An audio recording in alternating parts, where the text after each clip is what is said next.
Welcome, everyone. Thank you so much for being here today. Happy Friday. So I'd first like to say thank you so much to everyone for joining us today from Gen Z to Baby Boomers, generations of innovators who make an impact. Today with me, I have a number of innovators that we're going to be able to have a great conversation with. First, though, I'd like to say thank you all for being here, and thank you to Lisa May for creating such an amazing forum for us to all be able to share the stage together. So just a round of applause for Lisa May. So just to get the stage set, I'd like to throw the first question out to you all. I want to know what generations we have in the room. So if you're a baby boomer, please raise your hand. Great. Okay. Gen X? Okay. Millennials? Okay. And now Gen Z? Okay, great. And I did not forget about the silent generation. Anyone in the silent generation here?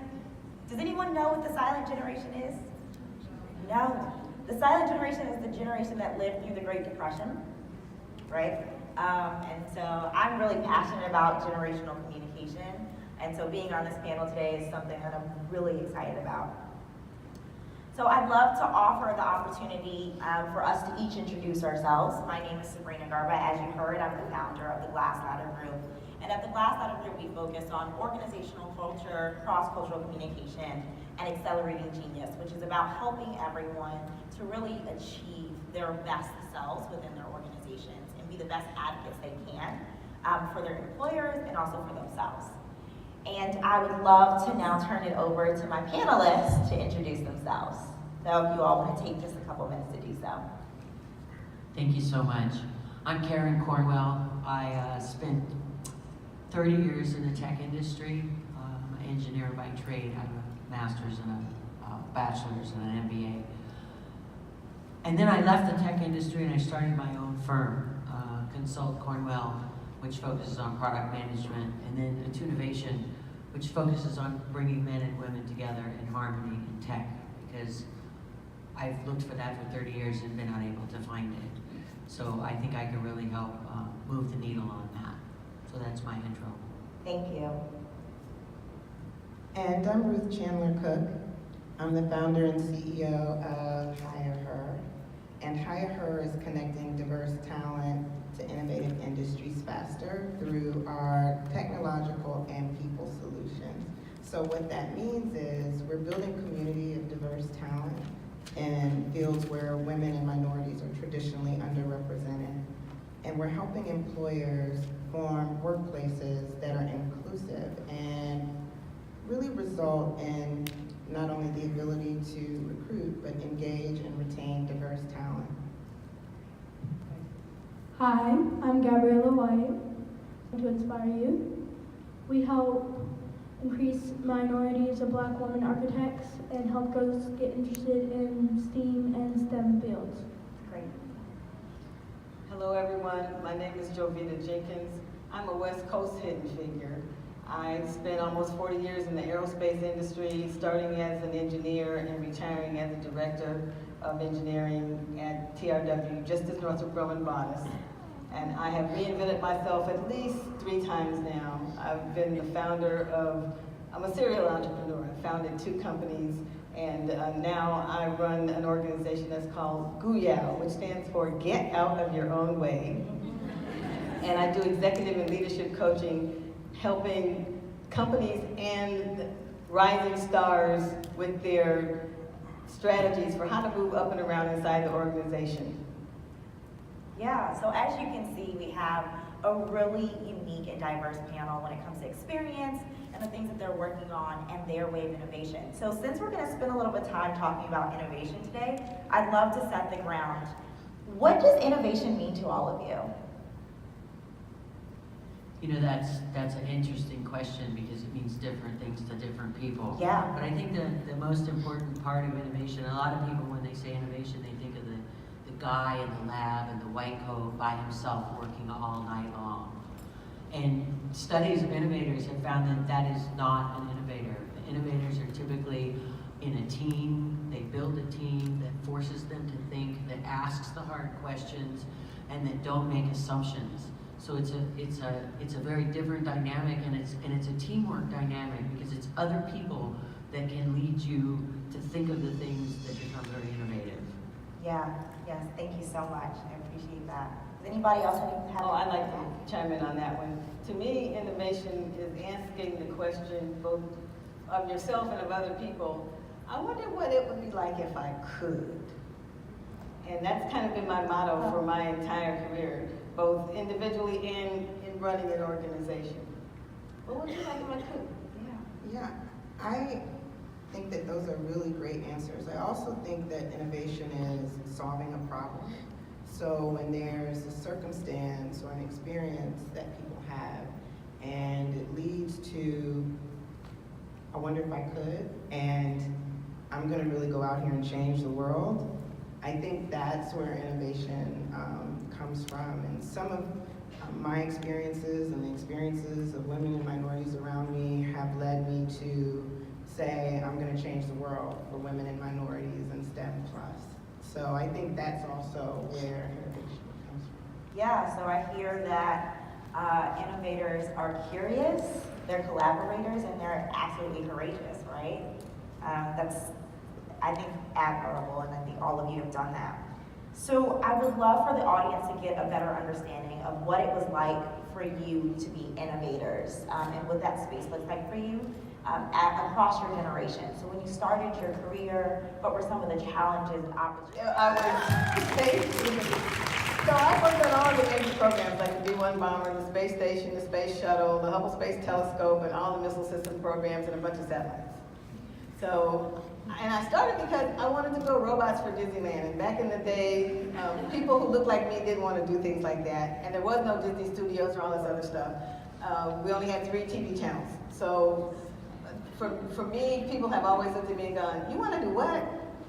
But when I graduated, it was just as the space race was starting up, which is how I ended up in aerospace. That sounded more fun going to space than actually building a robot.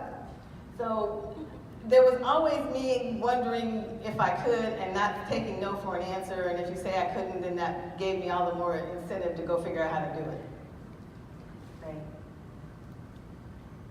Me, as an innovator, it was just really me testing my limits, because at such a young age that I have, so many people are shocked to hear that I'm starting my own business, but I really think it doesn't really matter. So I'm still exploring new things as an innovator of STEM. Can you tell them how old you are, Gabby? I'm 12 years old.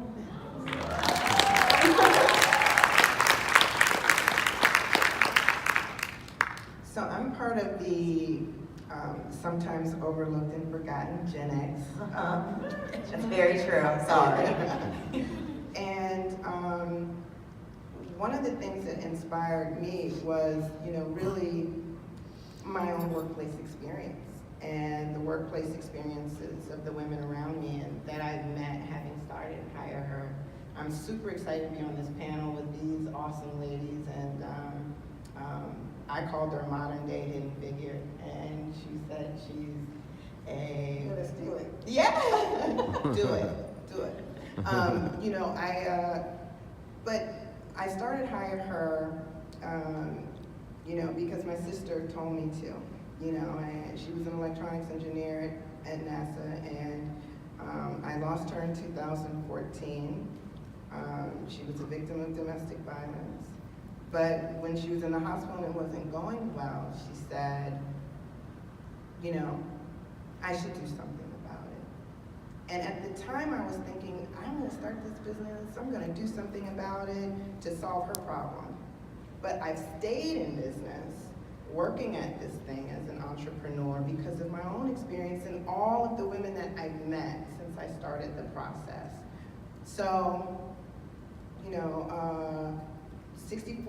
I read a statistic recently, it was like 164% of African American women are starting new businesses, and it was like 170 some Latina women are starting new businesses. And 58% of women are starting new businesses, and I think it was an American Express Commission study. But what was interesting about it is that the reasons they were starting these new businesses were poor treatment on the job, not enough access to mentorship and things like that. And so, yeah, that's why I'm innovating. Thank you so much. So I would love to ask Gabby, at such a young age, what inspired you to start this organization? What inspired me was really, there's two different parts of it. One is, I'm actually just saying this now, but my grandmother, she was a cop, and she raised my mom all by herself. And even after my mom grew up, she helped raise my other brothers and sisters while still being a cop. Back then, facing this discrimination every day. But that's why I love my grandmother.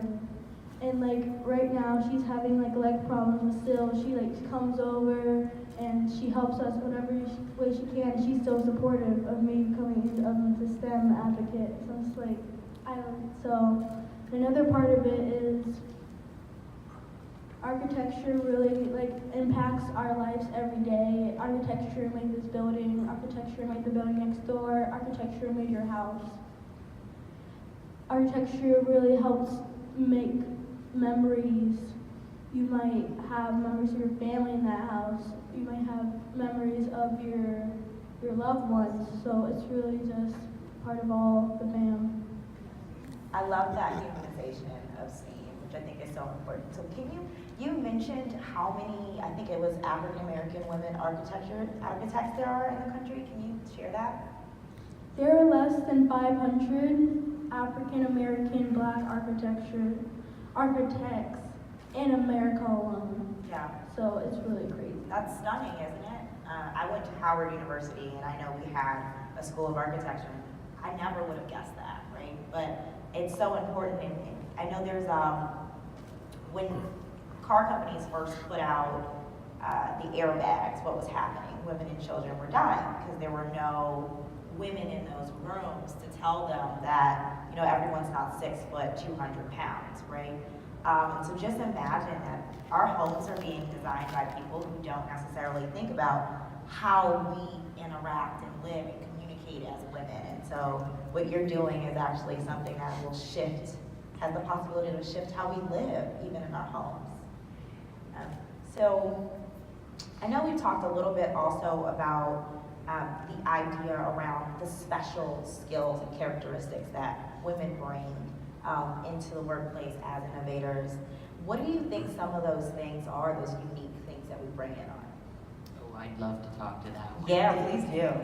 So, one of the things that women bring is a real holistic view. Men can be very focused, very task-oriented, and that's wonderful when you need those skills. But women tend to connect the dots and look at a whole systematic picture of how things go. So when you talk about, for example, systems engineering, women are actually much more intuitively, they do that naturally. And so they're able to say, if we do that and this happens, then this might happen. And they can stop bad things from happening, because a lot of engineering, you engineer what you want, but when you get to the end, you get all these unexpected consequences. And women are actually really, really good at seeing those and stopping them before something goes into production, if you will, or is out there in the world. And that's a very unique skill that women have. That's incredible. Does anyone else have anything to add? Yeah, women have more of a tendency to listen and to see different perspectives and to really have more of an intuitive feel for anything than the men do. And sometimes we have the skill to get across to everyone in the room a different point of view or a different perspective, where the men are usually one-dimensional and focused on one thing, and I'm going to do this till the end. My husband's like that too. I think we could go on and on listing the ways that women are special. I know I could. But honestly, how does our difference being entered into the workspace and into the space of innovation, how is that causing challenges sometimes, or how does that cause conflict within the workspace, and how do we address that? You know, I want to go back to that earlier statistic that I mentioned in terms of the number of women starting new businesses, because the way that impacts the workplace is if you're not collaborating with them, if you are not looking to bring them into your organization, if you're not looking for strategic partnerships with these new entrepreneurs, then your company is going to be less innovative. Your company is not going to be as able to compete on a global stage, because women create those opportunities. And I just think that that's one opportunity that could be missed. It's important for that collaboration and those strategic partnerships. Yeah, for sure. And then did you have something to add as well, Karen? You know, I've been in many negotiations, and it's women's intuition is actually amazing. I was in a group, the only woman in the room. I'm used to that now, although I really love this room. And they all of my cohorts said, okay, that's it. We're going to cut a deal with these guys, and everything is going to be great. And I looked at them all and I said, they do not have our backs. They have some ulterior motive, and they're going to eat our lunch. And every guy in the room looked at me and said, Karen, how can you know that? You can't know that. And so they consummated the deal. And 6 months later, they ate our lunch. And then they come back and they go, how did you know? And I said, women actually read facial expressions much better than men. So they see these little ticks and flips and things that happen, and they intuitively understand that people are not in complete alignment with where everybody wants to head. And those are some of the things. It's very, very soft skills. Yeah. But it's also skills that are really, really hard to teach people. Yeah. So these are skills, if you don't have a woman on your negotiation team, then you really need to think about what you're missing in the room. So Yeah. it's really important. How many people in here have whole conversations with friends, family members, or sisters without saying words? Everyone, right? And I feel like every time there's a man in that space, they're like, well, what just happened? We've had this whole conversation. And I think that that's a big part of what we bring, that innovation, that ability to really understand and tap into the fact that what nonverbal communication is 90%, I believe, of actual communication. And so that's huge. So I have actually just an interesting question, because I think we talk so much about innovators and impact that we make. But does anybody actually realize that they're being innovative when they're doing it?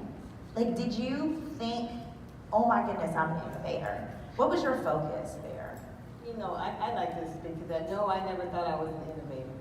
I was just focusing on getting my job done, figuring out how to manipulate the corporation so that I could continue to be effective. Yeah. Because there's a lot of unwritten rules, and if you don't learn them, then you get kind of walked on. So I learned to be really insightful, watch what worked, what didn't, which people were accepted and which weren't, what kind of things was I willing to do or not. Because a lot of the people who were my mentors didn't know they were my mentors. I was watching what they were doing and seeing whether or not I'd be willing to do it in order to move up. Because when I started, I didn't have any mentors. It was me. The one little person who decided, I want to do that, and not what everybody else was doing. So you have to kind of figure out what's going on and pay attention to what's going on around you in order to make it, no matter how old you are. And don't think because you're really good and you sit there and you do all your work all the time and you keep your head down that somebody's going to notice you and give you a promotion. That is not how it happens. Yes. Amen. Yes, and I think that leads on to the next question, which is really about people who are looking to innovate, people who are making an impact, and also really need to position themselves as thought leaders. What advice would you give them? I'm going to go back to the founder of Wonder Woman Tech, because she is allowing all of us to amplify our impact by creating a forum for us to share our thoughts and experiences and ideas. And so people like that are willing to open up their networks for you, people that are willing to be your ally whether they know you well or not, people that are willing to, in some senses, put their reputation on the line to have you have a seat at the table. I think that's worth mentioning, and I think she's a great example. Yeah. Gabby, what would you share? I would share, like she said, don't take age as a limit. If you have an idea, tell it to people you trust, and really try to, how do I put this? Inspire others. Yeah. I'd like to say you are very inspirational. Exactly. We need a lot more young people like you. Love it. We were backstage with one of the panelists from before. Her name is Joy Donnell. I don't know if you all came to the Women in Media and Entertainment panel. And she said, at 12, I wasn't thinking about starting an architecture startup. And so she's inspired by you. And so you are definitely creating a legacy for yourself. So thank you so much for being a leader for the Gen Z. Anyone else have any piece of advice, Ruth? I would love to hear from you, Jovita. A piece of advice. Yes. My advice to everyone in this room is to be yourself, and don't let anyone tell you that you can't do whatever it is you would like to do. Just ask yourself the question, I wonder what it would be like if I could. And take the very first step that you can in that direction. And with Google, you can always find a way to start. I wish I'd had that back in the day. There's no telling what I would have done. Right. Because I was around when the internet was the ARPANET, and the only people who could use it were government agencies and colleges. Yeah. And I was really surprised when it got to be as big as it is, and everybody now does the internet on a regular basis, and it's part of your life. I was there when it started. Wow. Love it. Well, Jovita, I really love that one. That's really good. And I want to add a piece to that. Ask for help. That too. Ask for help. And it doesn't always come from places you would expect it to That's come right, from. it doesn't. So, but if you don't put it out there and ask, it won't come to you. So ask for help. And, I have asked for help in, like, dinners where we're just having dinner with friends, and unexpected resources can pop into your life, and connections can be made. People will go, you've got to meet this person. Yes. They can help you. And it was like, well, I was just, we were just sharing dessert and these things pop up. So ask for help and keep asking. Don't ask once and stop. I think that's what I would tell people, because it's out there. It just needs time to find you. Yeah. So we've got just a quick minute. So if you all want to tell everyone how they can find you, please do. Yeah, I was going to say, my son Joseph said to me when I was leaving, Mommy, tell them to be kind. It's not that hard. Yes. And Thank you, Joseph. so I'm going to add that. And you can find me at www.hireher.com or in the App Store, search for HireHer. Well, for me, my website is www.jovitajenkins.com. And I'm on LinkedIn and every other social media, but the only one I really use is LinkedIn. And my website, jovitajenkins.com. For me, it's consultcornwell.com or attuneovation.com. They're all on the slide. You just need to take a picture. Mine is on Instagram, Archie Creator. ARCHY, for anyone who's wondering. Great. And I can be found as Sabrina K. Garba across all platforms. Without further ado, thank you so much to our panelists. A round of applause for them. Everyone will on the tech team, and continue giving yourselves a round of applause for being here. Thank you so much.